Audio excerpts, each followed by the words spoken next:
by the series is familiarity. Kung paano pagkakakilanlan ng ating dalawang teams or ng mga players sa isa't isa, kailangan nilang i-weaponize at gamitin para makalamang sila. Dahil paunahan to pagdating sa ating final game of this series.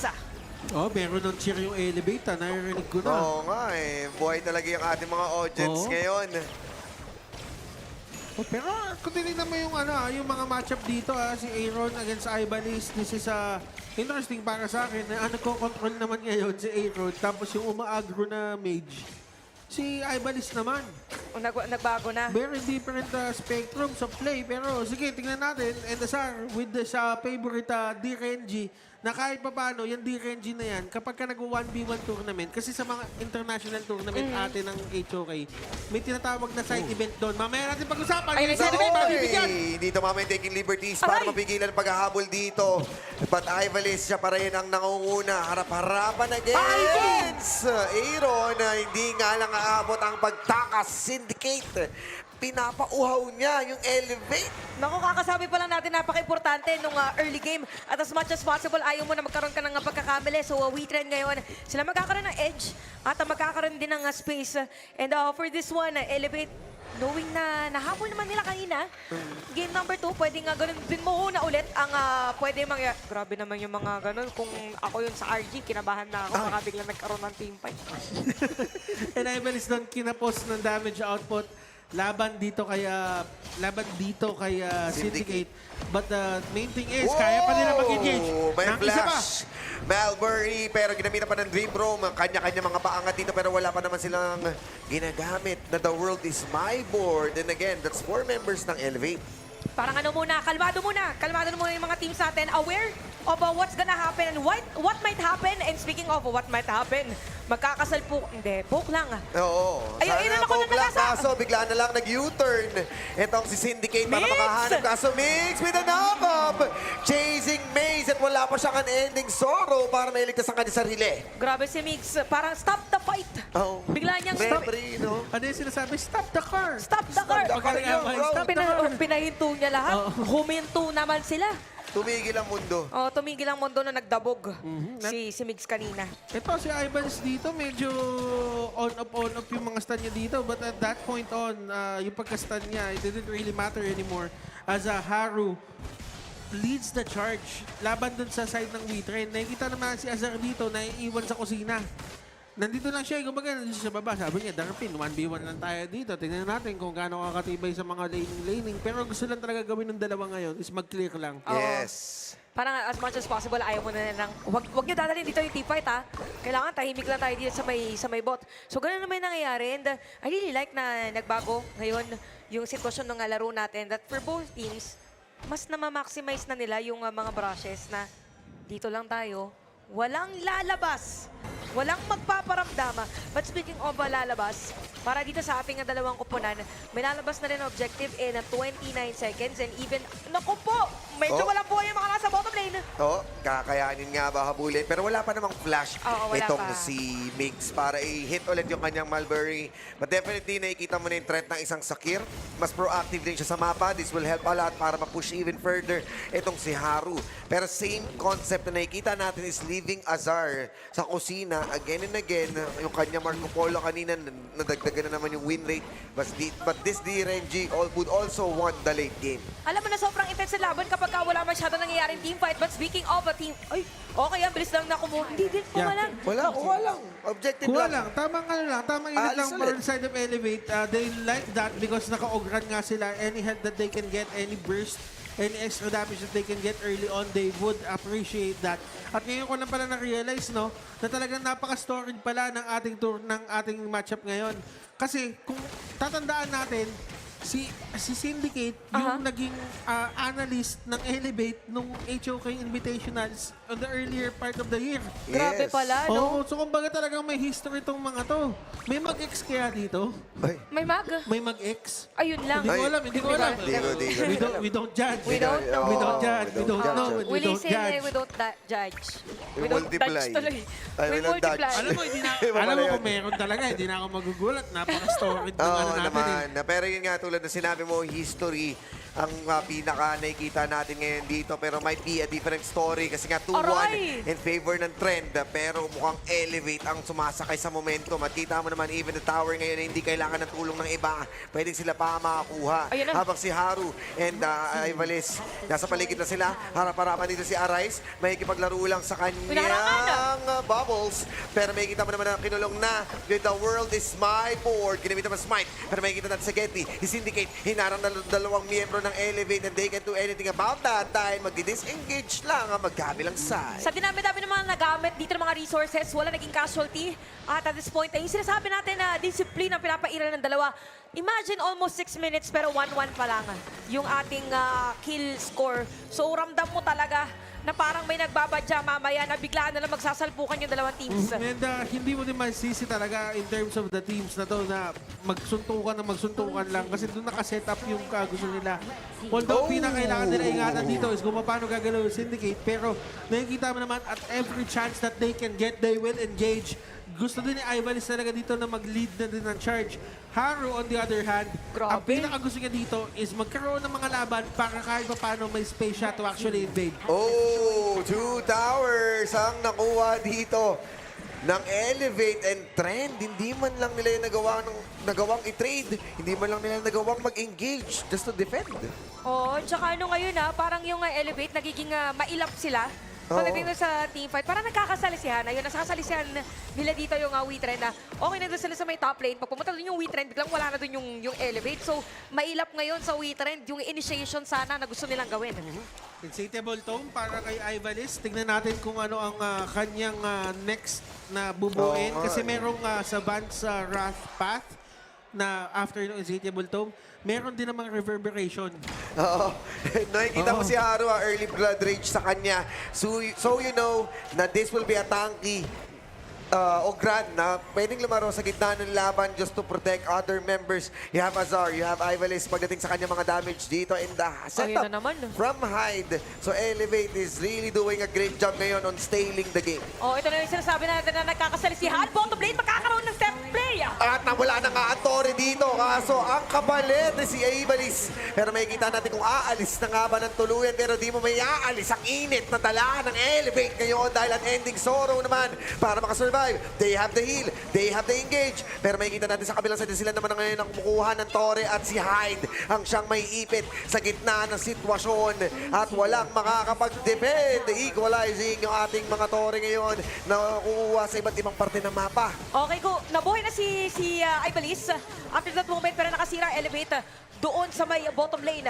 So, 2-1 nating score in terms of items. Sino ba ngayon? Akala ko makakaroon ng teamfight sa Uy, bot. nahuli yata sa Syndicate dun, ha? Pero Tinepok lang. teka lang, meron din kasing word is my board dito. Tignan natin kung sino ba ang unang tutumba or just a disengage para malinis na makatakas ang trend. Sila yung sila yung napaparusahan every time na nagkaka-the word is my board eh. Kumbaga walang engagement na the word is my board na nagpapanik yung side ng Elevate.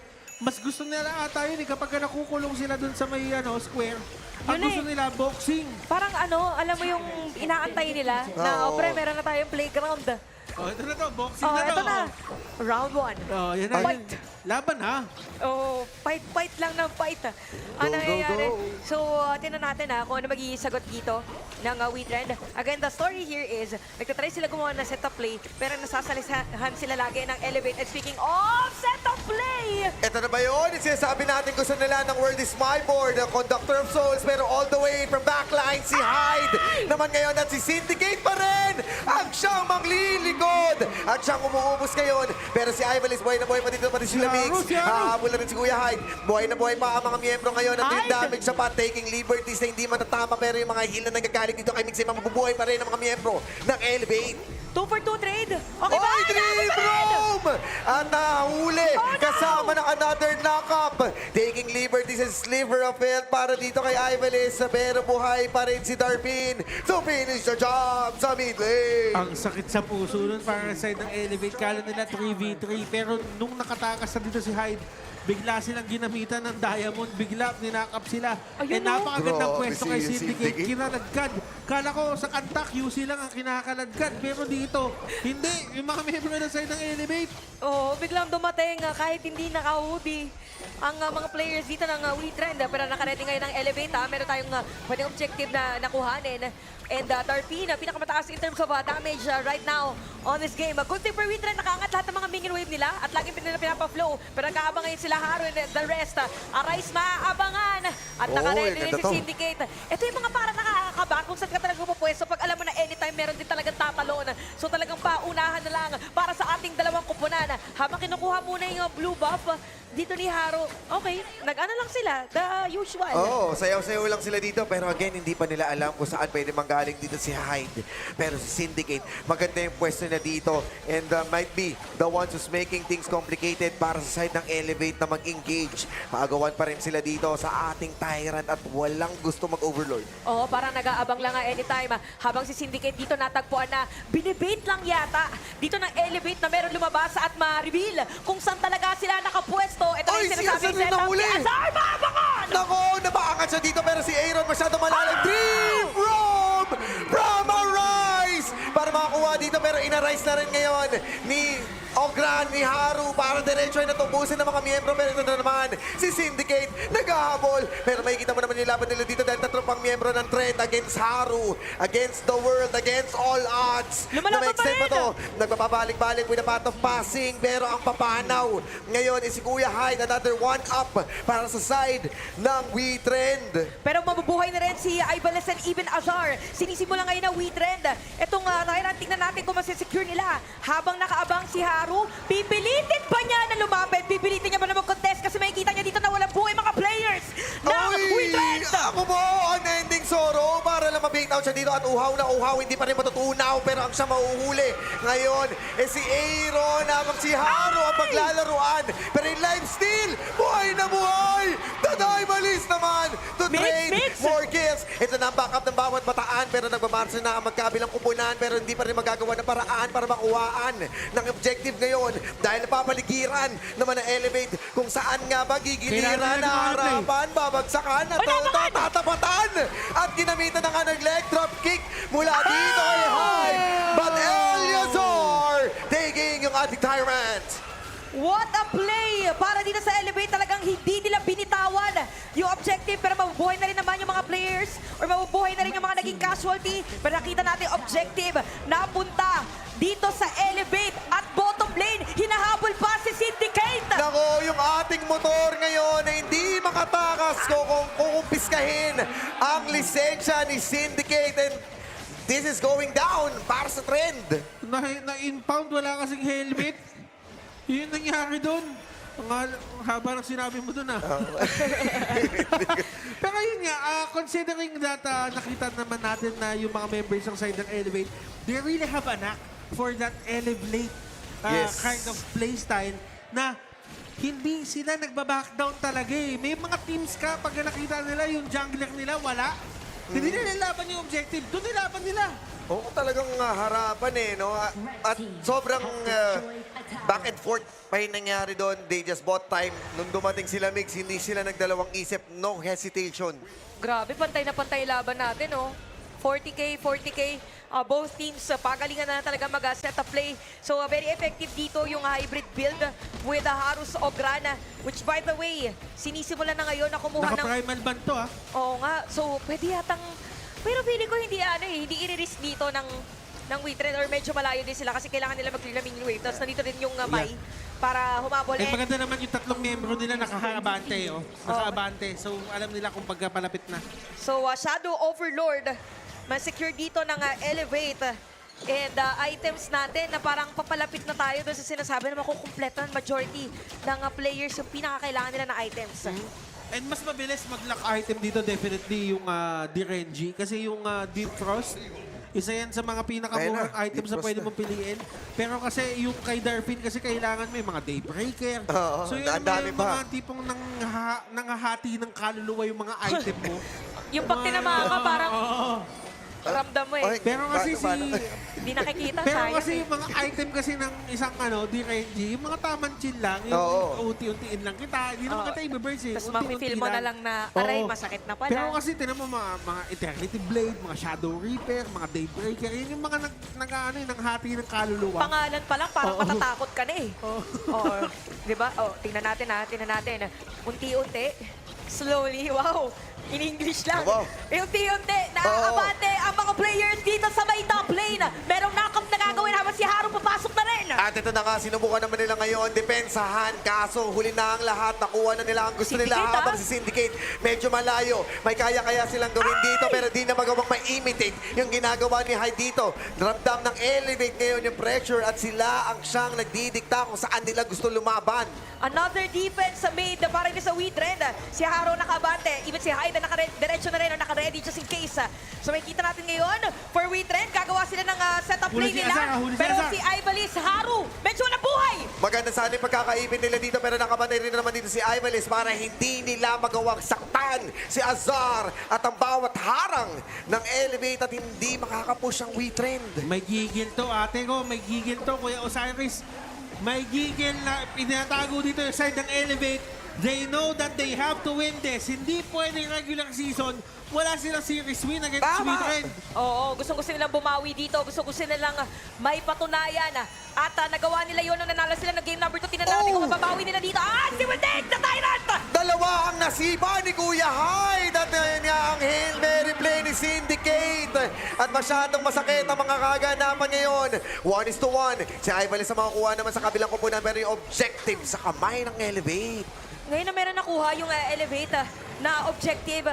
Is this defendable pa rin para sa wheat trend batters kung kulang din sila ng isa? Yeah, definitely. They do have the word is my board. So, ibig sabihin, hindi ganun magiging madali para sa mga members ng side ng Elevate na mag-push lang. Considering na isa pa si DRNG sa mga farm laners na napakaliit ng range. Yeah, exactly, no? And him, na kahit ilang beses na nakukulong dito, ready yung Elevate talaga sa laban eh. Ready silang counter punch if gusto mag-set up ng trend. Tingnan natin Actually, kanina pa naman talaga natin tinitingnan Oo. kung ano mangyayari dito. Pero yung mga players natin ngayon, talagang as much as possible, wini-weigh nila kung ano yung perfect initiation for them. Kaya kung mapapansin nyo, kahit alam nila kung saan nakapwesto, hindi talaga nila agad binibitawan yung mga skills na meron sila dahil napaka-importante na kumpleto lahat kapag meron talagang team fight na gagawin. Sino kaya ang huhulihin? Pero may kita natin ngayon na parang diretso na. Oo, pinaangat pero an ending sorrow habang sa Gedli, naka-ready naman si Syndicate. Pero nakikita natin na malaking wave, yung namumuo sa top lane. Wala pa rin gustong bumitaw. Oo, tsaka yung minion wave ay inaangat din dito ni Syndicate pero may information makakasalubong si Arise pero makaka-atras nga ba talaga? May dream come naman siya dito pero masyadong delikado dahil nga meron pang overlord kaya papaatras si Arise ang siyang goal. What a win para sa mga members ng side ng Elevate. They made their Oy, fate. oy, oy! Use Ako! the flash. At si Syndicate, sige. yung primary target dito. Pwede pa siya tumakas. Sabay parking! Nakakatakas nga ba siya? Trying to get away. Shaking and bacon. Syndicate, Moto Blacks! Oh! Moto Blacks, hindi makakatakas! Sa kabilang side naman, nakikita natin natutunghayan na bakbakan dahil si Aaron ang susunod na tutumba. Pitas after pitas at sipat na ng Elevate ang pagkapanalo dito sa series na to. At naririnig natin ngayon ang sigawan ng mga supporters ng Elevate May habang space. pinipigilan na Tingnan. makauwi dito sa Wala. base dahil ang mga players ng Elevate ay nakahanda at pwede yata tapusin yung laban anytime. Hindi pinapauwi. Ito na, pumapasok na Alright, sila ready, dito. everybody. Naka-ready na ang Elevate with a 2-1. Trend, what they can do ngayon. Si Arise lang ang natitira, ang superstar. Ito na ang Minion and Elevate. We end the Trend.